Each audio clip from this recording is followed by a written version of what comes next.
Hello बच्चों, आप सभी का अपना यूट्यूब चैनल YR क्लास में बहुत बहुत स्वागत है। तो बच्चों, आज की वीडियो हम पढ़ेंगे इतिहास। इतिहास में जो अध्याय तीसरा आपका है, उस तीसरे पाठ का नाम है भूमंडलीकृत विश्व का बनना। ठीक, यानी जो अध्याय तीसरा आपका इतिहास में है, उस पाठ का नाम क्या है? भूमंडलीकृत विश्व का बनना है। तो आइए आज हम पढ़ाएंगे आपको अतिलघुत्तरीय प्रश्न, जो कि एग्जाम की दृष्टि से अगर देखा जाए 2 नंबर के लिए 1-2 प्रश्न हर हाल में आपको मिलते हैं। तो बच्चों, यहाँ अगर देखा जाए तो जो अतिलघुत्तरीय प्रश्न है 2 नंबर के लिए, इसका जो महत्वपूर्ण प्रश्न है वो आपके सामने है। प्रश्न नंबर आपके सामने महत्वपूर्ण है, भूमंडलीकरण का क्या है? अर्थात भूमंडलीकरण किसे कहते हैं, या भूमंडलीकरण की संक्षिप्त में टिप्पणी लिखिए। तो इसका सिंपल सा उत्तर आपके सामने है, विभिन्न देशों के आर पार के लोगों, सामान तथा सेवा गतिविधियों को भूमंडलीकरण कहते हैं। यानी जो अलग अलग देश हैं, उनके आर पार के लोग, सामान तथा सेवा गतिविधियों को भूमंडलीकरण कहते हैं। तो जो प्रश्न है ना, बहुत ही आसान प्रश्न है, अच्छा प्रश्न है, ये आपको एग्जाम में 2 नंबर के लिए मिलता है।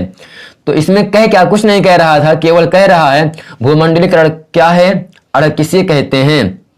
तो आपको लिख देना है, विभिन्न देशों के आर पार के लोगों, सामान तथा सेवा गतिविधियों को भूमंडलीकरण कहते हैं। तो अगला महत्वपूर्ण प्रश्न बच्चों है आपके सामने है, गिरमिटिया कौन थे? गिरमिटिया कौन थे? भारत से एक विशेष अनुबंध के अंतर्गत विदेशों को भारी संख्या में श्रमिक भेजे जाते थे। यानी जो गिरमिटिया कौन थी, ये बताया जा रहा है, भारत से एक विशेष अनुबंध के अंतर्गत विदेशों को भारी संख्या में श्रमिक भेजे जाते थे। यानी जो मजदूर थे वो क्या होते थे, विदेशों को भारी संख्या में भेजते थे। इन्हें ही गिरमिटिया कहा जाता था। ये श्रमिक बागानों, खदानों, सड़कों तथा रेलवे निर्माण परियोजनाओं के लिए भेजे जाते थे। तो यहां इसका सिंपल सा उत्तर है, गिरमिटिया है क्या? भारत से एक विशेष अनुबंध के अंतर्गत विदेशों को भारी संख्या में श्रमिक भेजते हैं। इन्हें हम क्या कहते हैं? गिरमिटिया कहते हैं। ये श्रमिक जो होते हैं, जो मजदूर होते हैं, बागानों, खदानों और सड़कों तथा रेलवे निर्माणों के लिए, परियोजनाओं के लिए भी भेजे जाते हैं। तो अगला महत्वपूर्ण प्रश्न आपके सामने है। तो यहां आपके सामने प्रश्न नंबर 13 है, अमेरिका की खोज किसने की थी? अमेरिका क्या है? एक देश है, उस देश की खोज किसने की थी? तो इसका उत्तर आपके सामने है, क्रिस्टोफर कोलंबस ने अमेरिका की खोज की थी। अगर कहे क्रिस्टोफर कोलंबस ने किस देश की खोज की थी, आपका उत्तर होना चाहिए अमेरिका देश की खोज। किसने किया था? क्रिस्टोफर कोलंबस ने किया था। किसकी खोज? अमेरिका की खोज। तो अगला महत्वपूर्ण प्रश्न है, 1929 ईस्वी की, एक सन की बात कहा जा रहा है, वर्ष 1929 ईस्वी की महामंदी का सबसे बुरा प्रभाव कहां पड़ा? एक महामंदी आया था, 1929 ईस्वी में आया था। जब यह महामंदी आया तो लोगों पर क्या प्रभाव पड़ा? तो इसका उत्तर आपके सामने है, वर्ष 1929 ईस्वी की महामंदी का सबसे बुरा प्रभाव कृषि क्षेत्रों एवं समुदायों पर पड़ा। ऐसा इसलिए हुआ क्योंकि औद्योगिक उत्पादों की तुलना में खेतीहर उत्पादों की कीमतें अधिक समय तक कम रही। तो जो महामंदी आया था वो 1929 ईस्वी में आया था। इससे क्या हुआ, जो कृषि क्षेत्र के लोग थे और समुदाय पर लोग थे, उन पर अधिक बुरा प्रभाव पड़ा। क्योंकि औद्योगिक उत्पादों की तुलना में जो खेतीहर, जो खेतों में अपना अनाज पैदा करते हैं, जो खेतीहर उत्पादों की कीमतें अधिक समय तक कम रही। तो बच्चों, ये था इस 1929 महामंदी का सबसे बुरा प्रभाव था। तो अगला महत्वपूर्ण प्रश्न आपके सामने है, प्रश्न नंबर आपका 19 कह रहा है यहां से, वर्ष 1923 ईस्वी में विश्व को पूंजी देने वाला, धन देने वाला और दुनिया का सबसे कर्जदाता देश कौन था।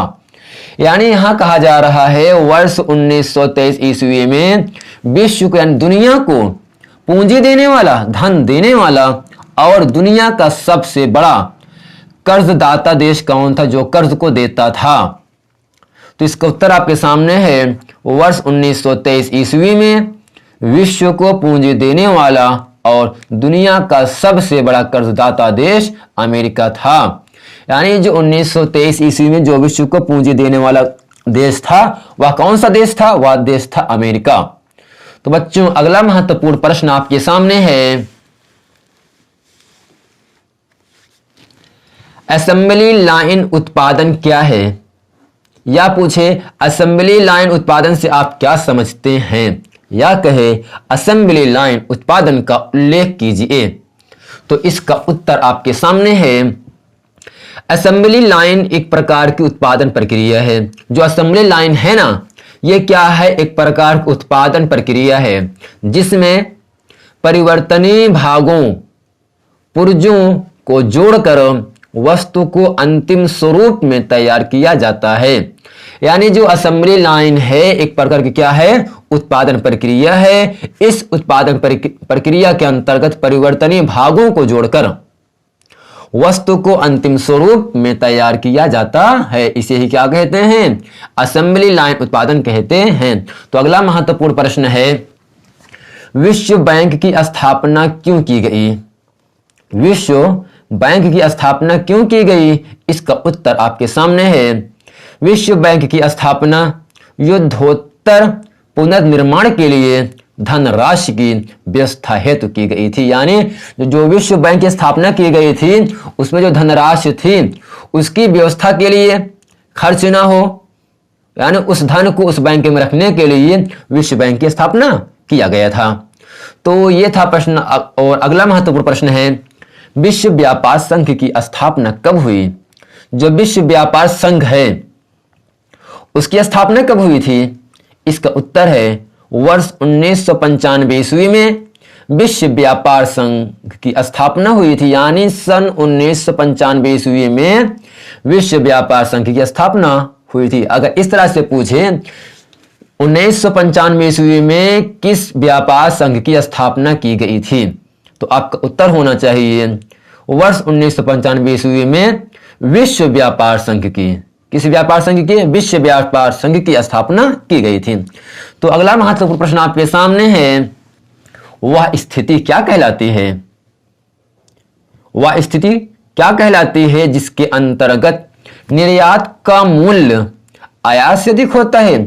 आयात का मतलब यह होता है भेजना, निर्यात माने होता है मंगाना, ठीक। तो यहां उसका उत्तर आपके सामने है, वह स्थिति जिसके अंतर्गत निर्यात का मूल्य यानी कीमत आयात से अधिक होता है। नहीं, वह स्थिति जिसके अंतर्गत निर्यात का मूल्य, निर्यात की कीमत आयात से अधिक होता है, व्यापार अधिशेष कहलाती है। निर्यात के माने अपने देशों से सामानों को दूसरे देश में भेजना, यह निर्यात कहलाता है। लेकिन आयात दूसरे देशों से अपने देश में सामानों को मंगाना ही वो आयात कहलाता है। तो कह के आ रहा है, वह स्थिति जिसके अंतर्गत निर्यात का मूल्य आयात से ज्यादा हो, आयात से अधिक हो, तो ऐसी स्थिति को हम कहते हैं व्यापार अधिशेष कहलाती हैं। यानी जो ये स्थितियां हैं ये व्यापार अधिशेष स्थितियां कहलाती हैं। तो बच्चों ये था सामाजिक विज्ञान का चैप्टर नंबर 3 का महत्वपूर्ण प्रश्न। उम्मीद करते हैं ये वीडियो आपको बहुत अच्छे से समझ में आया होगा। अगर वीडियो समझ में आया है तो वीडियो को लाइक करें, कमेंट करें, सब्सक्राइब करें, तब तक ताकि आने वाले वीडियो आप तक आसानी से पहुंचता रहे। मिलते हैं अगले वीडियो में, तब तक के लिए थैंक यू।